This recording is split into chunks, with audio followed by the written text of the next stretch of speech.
निश्चित तौर पे पूरे देश के सामने आज जिस तरीके से लोकतंत्र को खतरा है, हमारे नेता राहुल गांधी जी, जिन्होंने पूरे देश के अंदर भारत के इंस्टीट्यूशंस को, देश के लोकतंत्र को बचाने की लड़ाई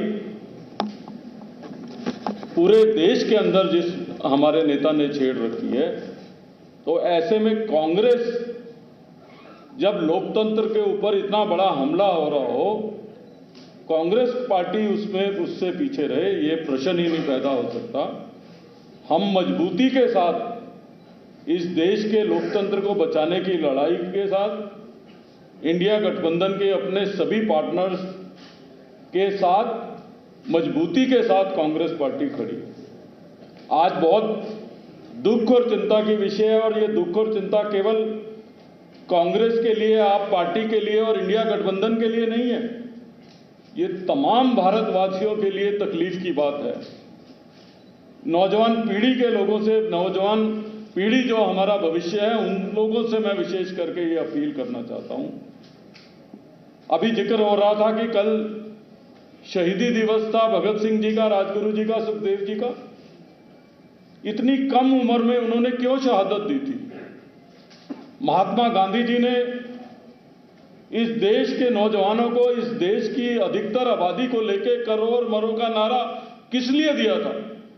वो इसलिए दिया था कि हम लोकतंत्र की खुली हवा में जो है सांस ले सके, हम आजादी को महसूस कर सकें।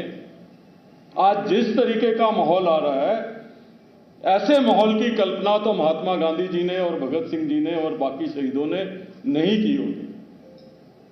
लोकतंत्र के अंदर आप लेवल प्लेइंग फील्ड भी जो है चुनाव में विपक्ष के लोगों को नहीं देना चाहते, और उसके लिए आप कोई भी हथकंडा अपनाना चाहते हैं। आप देश की सबसे बड़ी ओपोजिशन पार्टी, सबसे पुरानी पार्टी के अकाउंट इलेक्शन से पहले सीज कर देते हैं, और आप इसे लोकतंत्र कहते हैं। आप चुने हुए मुख्यमंत्रियों को, चाहे हेमंत सोरेन जी हों, अरविंद केजरीवाल जी हों, चुनाव से पहले आप चुने हुए मुख्यमंत्रियों को कैद कर लेते हैं, उठा लेते हैं, उनको गिरफ्तार कर लेते हैं। आप किस तरीके का लोकतंत्र देश के अंदर बहाल करना चाहते हैं? इस लोकतंत्र से जो हमको रॉयलेट एक्ट की जरूर याद आती है, जिसमें नो अपील, नो वकील, नो दलील, इस तरीके का वातावरण जो है आज पूरे देश के अंदर जो है वो फैल गया है। हम किस ओर अपने देश को लेके जाना चाहते हैं? मैं तो अपने मीडिया के साथियों से भी कहना चाहता हूं कि जिस तरीके का माहौल चल रहा है, अगर ये माहौल कंटिन्यू रहा तो अभी तो आप कैमरा लेके भी हमारी बात सुनने आ जाते हो, तब कैमरा लेके भी चलने पे अनुमति होगी कि नहीं होगी, इस ओर हमारा देश बढ़ रहा है। तो इसलिए खाली हमारे लिए चिंता का समय नहीं है, आपके लिए भी सोचने का समय है। 31 तारीख को एक बड़ी रैली हम लोग जो है दिल्ली में करेंगे। इंडिया गठबंधन एक बड़ी रैली करेगा। इंडिया गठबंधन के तमाम घटकों के प्रमुख नेता जो है उस रैली को संबोधित करेंगे। ये रैली मात्र केवल पॉलिटिकल रैली नहीं होगी, ये रैली आह्वान होगी हिंदुस्तान के लोकतंत्र को बचाने की लड़ाई की। ये रैली आह्वान होगी इस सरकार के कुठाराघात के खिलाफ आवाज उठाने की।